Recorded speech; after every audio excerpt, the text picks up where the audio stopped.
This happened just a few weeks ago, and I still can't stop thinking about it. I'm 20 years old and recently moved into a small apartment complex, a few miles from my parents' house. I had never lived alone before, so this was a new experience for me.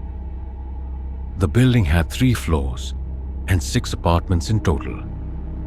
The only available unit was on the top floor, so I took it. After moving all my things in, I finally had a moment to relax before bed. It was around 10 p.m., but I still had to set up my bed and eat dinner. The only food I had was ramen, so I put a pot of water on the stove to boil. While waiting, I suddenly heard the floor creak outside my apartment. At first, I wasn't sure if it was just the building settling or if someone was actually at my door. Just to be safe, I decided to check. I slowly opened the door and said, "Hello?" in a quiet voice. Standing a few feet away, with his back turned to me, was an older man. I assumed he was my neighbor, since he was facing the door of the apartment directly across from mine. After a few seconds, he slowly turned to me and said, "Sorry," before walking down the stairs. I closed my door and checked on my boiling water, but I started feeling uneasy. The man never went into the apartment across from mine, which was strange. There was no reason for anyone to be on the top floor unless they lived there. Still, I tried not to overthink it, finished making my ramen, and focused on enjoying my first night living alone. Later, I set up my bed, turned off the lights, and stayed on my phone for a bit before falling asleep. I think I dozed off around 11 or 12. However, at exactly 1:29 a.m., I woke up to a noise coming from the apartment below me. It sounded like soft footsteps shuffling around. I lay still, listening. After about 5 minutes, I heard the floor creak outside my door again. My heart started racing as I tried to remember if I had locked the door after opening it earlier. Then I heard it, the sound of my doorknob slowly turning. Someone was trying to get in. Thankfully, the door was locked. I held my breath, waiting for what would happen next. After a few seconds, I heard a door across the hall open and then close. Feeling relieved, I quickly got out of bed to double-check that my door was locked. It was. I told myself it was probably just the old man getting confused about which apartment was his.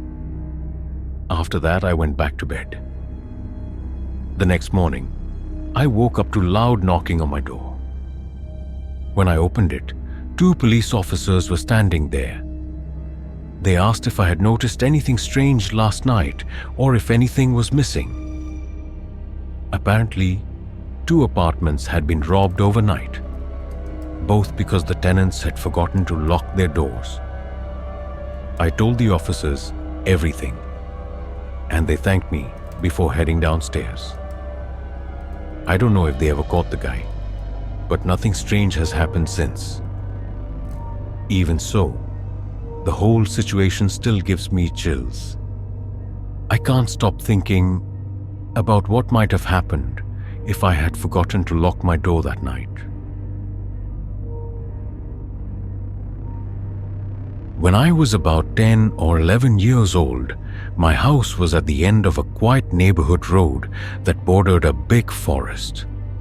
I spent a lot of time playing, running around, and walking through the woods with my friends. Out of all the forests I had seen, this one felt the most dense. In some areas, the trees were so close together that my friends and I had to walk single file to get through. One Friday night, I invited my best friend over since there was no school the next day. By the time he arrived, the sun was starting to set. Still, we decided to hang out in the woods for a bit before it got too dark. We grabbed some heavy flashlights, just in case, and headed into the trees. After walking for about 10 or 15 minutes, we found a fallen tree and sat on it, just talking. This was one of our favorite things to do, sitting in the woods and chatting about whatever was on our minds. I'm not sure how long we were there, but we got lost in conversation. When I finally looked up, the forest was almost completely dark. At first, we weren't too worried since we knew our way around. We turned on our flashlights and started walking back. But I have to admit, I felt a little uneasy. It was eerily quiet except for the sound of leaves crunching under our feet. And because of the thick trees, we could only see a few feet ahead. After a couple of minutes, we both suddenly stopped. We had heard something, the distinct sound of someone walking slowly through the leaves, just ahead of us. They must have been behind some trees, maybe 15 to 20 feet away. My mind raced. Who would be out here alone at this time of night? We stood still listening.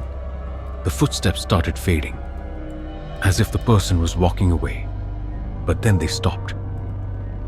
Everything went silent. My friend and I looked at each other, confused and scared. Suddenly, a strange feeling washed over me, an overwhelming sense of danger. And then, from just a few feet behind us, I heard leaves crunch. I didn't think. I just ran. Sprinting toward my house, I kept bumping into trees, struggling to see in the dim light. I could hear footsteps behind me, but I was too afraid to look back. After about 30 seconds, the footsteps veered sharply to the right and disappeared into the distance. That terrified me even more. If those footsteps weren't my friend's, then where was he? I finally made it to my backyard and rushed inside through the back door, completely out of breath. I looked through the windows, hoping to see my friend, but after a few minutes, he still hadn't shown up. My parents came downstairs, noticing how panicked I looked. Just as I started telling them what had happened, the doorbell rang. My dad hesitantly opened the door, and my friend pushed his way inside, out of breath. He told us that after I ran, he froze in fear. He heard 2 sets of footsteps chasing after me, and after waiting for a few minutes, he finally ran towards my house too. My parents called the police, but nothing ever came of it. My friend and I still talk about that night, coming up with different theories about what really happened. Part of me wishes I had looked back to see who was chasing me. But in a forest that dense, I probably would have run straight into a tree. That was the most terrifying experience of my life. And ever since then, I felt uneasy in the woods at night.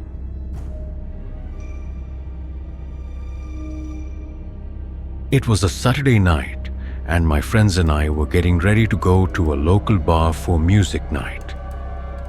We lost track of time and realized we had to leave right away so we wouldn't miss the opening act. I quickly grabbed my wallet and keys, and we rushed out of the house and into my car. Luckily, we arrived just in time for the show. After a few drinks, I reached into my pockets and noticed something was missing: my phone. I checked all my pockets and asked my friends if they had seen it, but no one had. We searched around the bar, looking under tables and in all the areas we had been, but we couldn't find it. Finally, we decided to call my phone using one of my friend's phones. After 2 rings, someone picked up. "Hello?" I said. There was no response, just the sound of someone breathing on the other end. I was about to speak again when they suddenly hung up. I was frustrated, realizing my phone had probably been stolen. But it was late, and there wasn't much I could do at that moment. So I decided to deal with it the next day. About an hour later, we left the bar. I dropped off my friends at their homes and then started driving back to mine. While driving, I kept thinking about the last time I had my phone. As I pulled into my driveway, I suddenly remembered I had left it on my bed while getting ready. The more I thought about it, the more uneasy I felt. I got out of my car, unlocked my front door, and cautiously stepped inside. Slowly, I walked to my bedroom and turned on the light. There, sitting on my bed, was my phone. I searched my entire house, looking for any signs that someone had been there, but I found nothing. That night, I had trouble sleeping. Every small noise made me anxious. The next day, I told my friends what happened, and they all agreed it was creepy. We thought about calling the cops, but we figured they wouldn't be able to do much, so we just left it alone. Nothing strange ever happened again, but even years later, I still wonder what really happened with my phone that night.